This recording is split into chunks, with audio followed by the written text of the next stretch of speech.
Olá pessoal, então, seguindo com nossas aulas, esse assunto agora é o modo de operação, né? O OFB. Então, Output, Feedback, Block. Então, falaremos um pouco sobre ele. E ele é igual ao CFB, só que o byte realimentado não é o cifrado, mas sim usado na cifração. Então nós veremos no gráfico daqui a pouco, mas é interessante ficar ligado em relação a esse item, né? Então eles são muito parecidos, né? Igual ao CFB, só que existe esse detalhe. Permite o uso de códigos de correção de blocos. Os erros de bit na transmissão, eles não se propagam. Então isso ocorre porque quem realimenta não é o byte cifrado, é o que é indicado aqui em cima, né? Quem realimenta aqui não é o byte cifrado, e sim o byte usado na cifração. Então, é por isso que os erros de bit na transmissão não se propagam. Outro ponto, mais vulnerável a um ataque por modificação de fluxo de mensagem do que o CFB, até pela característica de funcionamento dele, ele se torna mais vulnerável. Ideal para transmissão orientada a fluxo por canal de ruído. Então, se você tem um canal ruidoso, tal como comunicação por satélite, você vai utilizar o OFB em detrimento dos demais modos. Então, ideal para transmissão orientada a fluxo por canal de ruído. O OFB do DS, ele pode ser usado para geração de chaves. Lembrar disso, né? Bem como criptografia de fluxo. O fluxo de bits pode então servir para fazer uma operação XOR com texto claro, a fim de produzir o texto cifrado. Isso ficará claro também, ficará bem definido no desenho que veremos daqui a pouco, né? Porque ele vai transformando efetivamente a cifra de bloco numa cifra de fluxo. O modo Output Feedback gera o próximo bloco de fluxo de chave, cifrando o bloco de fluxo de chave, da chave anterior, né? Então, nesse caso, você reutilizar um vetor de inicialização, ele destruirá completamente a segurança. Então, enquanto no CFB eu reutilizar um vetor de inicialização não era muito legal, não era muito bom, aqui você destrói completamente a segurança, se você utilizar um vetor de inicialização. Ele transforma uma cifra de bloco num gerador de números pseudo-aleatórios, GNPA, gerador de números pseudo-aleatórios. O texto cifrado, então, ele realimenta a cifra de bloco e esse processo é repetido para produzir um fluxo de bits, né, pseudo-randômicos. O fluxo de bits é totalmente determinado por 3 itens, né? Pelo algoritmo, pela chave, por um vetor de inicialização e pelo bit que realimentam a cifra em cada etapa. Então, na verdade, o fluxo de bits ele é totalmente determinado pelo algoritmo, por esses itens, né? Pela chave, por um vetor de inicialização e pelo número de bits que realimentam a cifra em cada etapa. Então, na verdade, são 4 itens. Difere do OFB apenas porque a saída de bloco antes do XOR, da etapa de XOR, realimenta o método ao invés do texto cifrado depois da etapa do XOR. Então, novamente, no desenho isso ficará mais claro. Então, a diferença a diferença do OFB é apenas porque a saída da cifra de bloco antes da etapa do XOR realimenta o método ao invés do texto cifrado. O pré-processamento. A execução do algoritmo criptográfico básico não depende da entrada do texto claro ou do texto cifrado. O pré-processamento pode ser utilizado para preparar a saída das caixas de criptografia que alimentam a função XOR.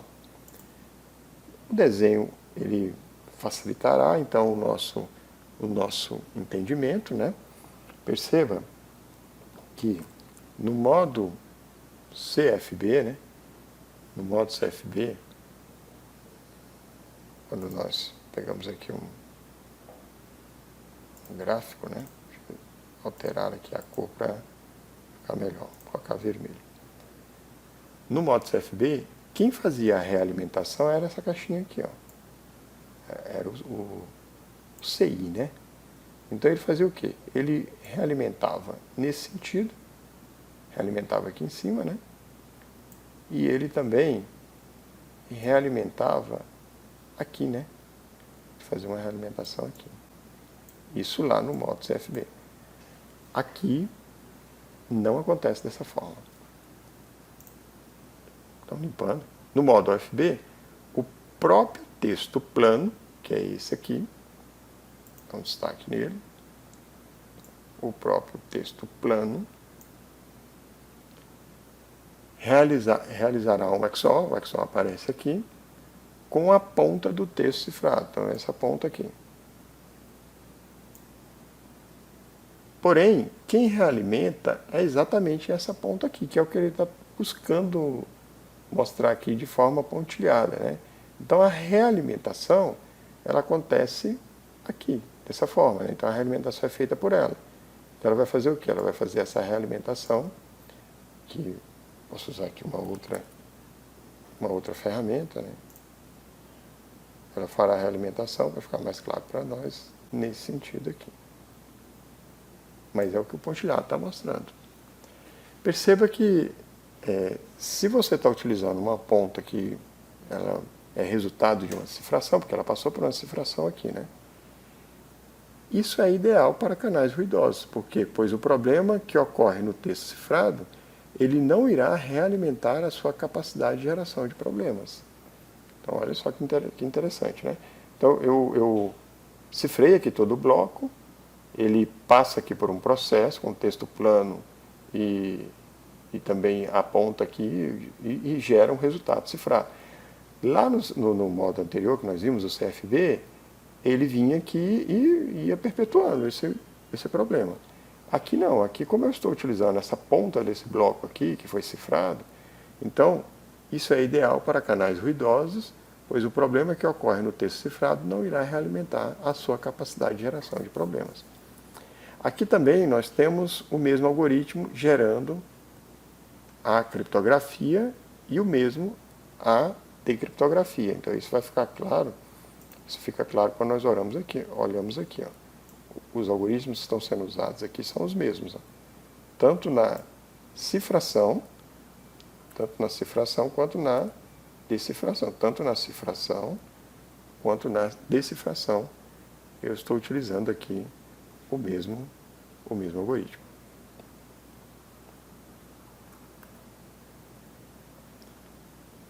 Avançando,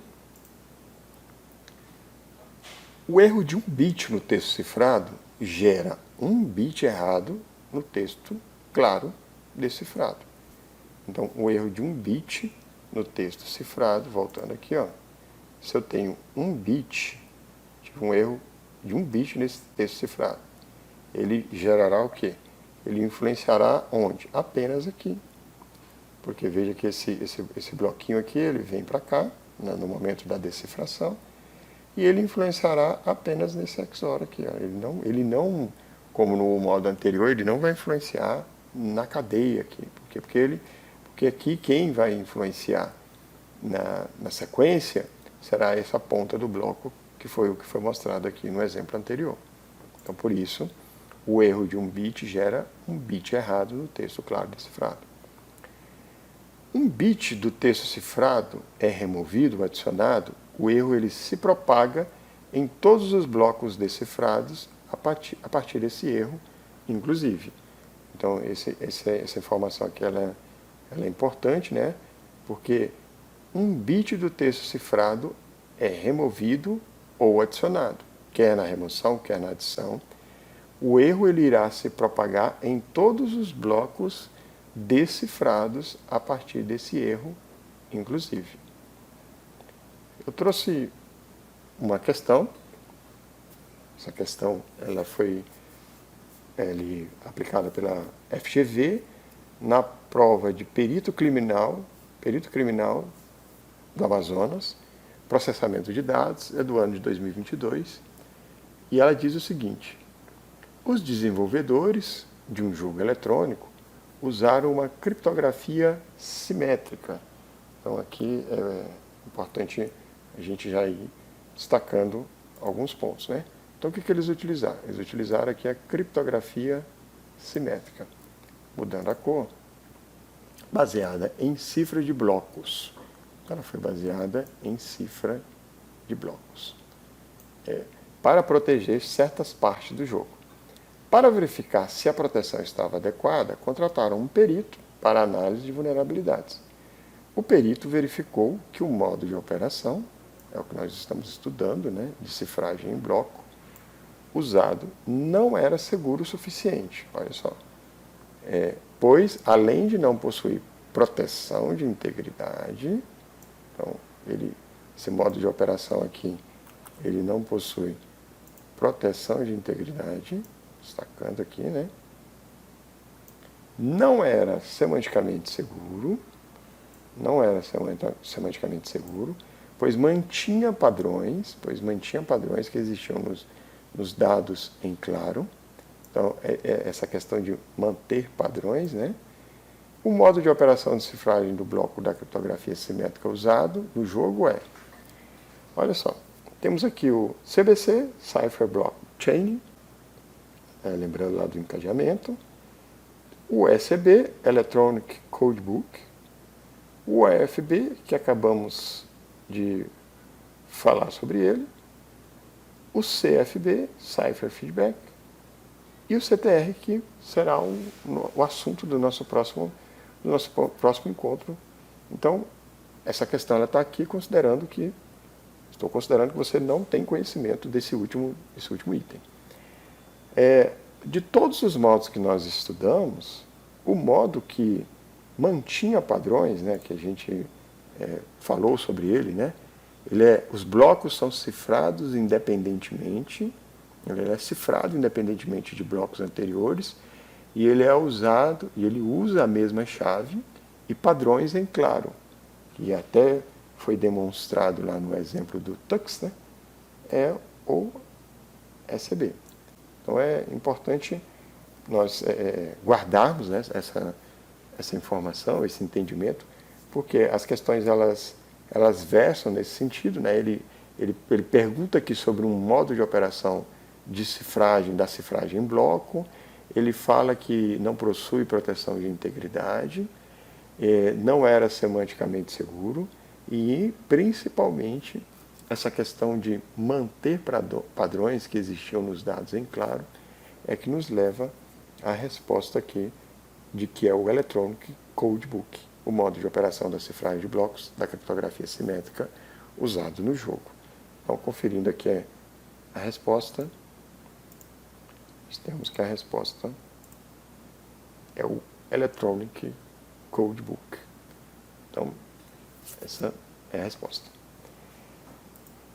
Uma outra questão, essa questão aqui é uma questão do Sebrasp, né, falando sobre criptografia simétrica. A criptografia simétrica ela possui algumas características específicas em relação ao modo de operação.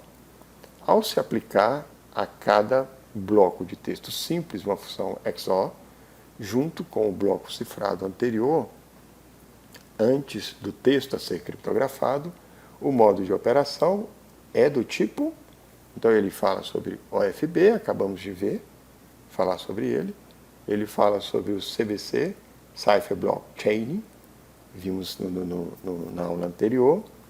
Ele traz aqui, gente, o AES, né, que assim, a princípio não tem nada a ver com o modo de operação, porque é um algoritmo simétrico que vai utilizar um desses modos aí. Ele fala sobre o CFB, Cipher Feedback, e fala sobre o ECB, que é o Electronic Codebook, né?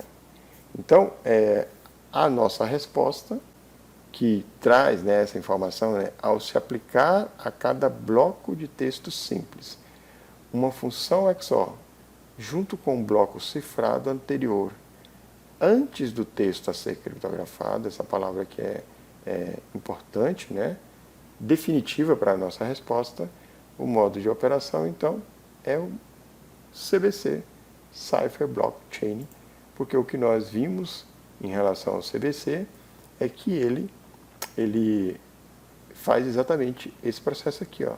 Antes de o texto ser criptografado, ele aplica a cada bloco de texto, né, cada bloco de texto simples, uma função XOR junto com o bloco cifrado anterior antes do texto ser criptografado. Então é o CBC.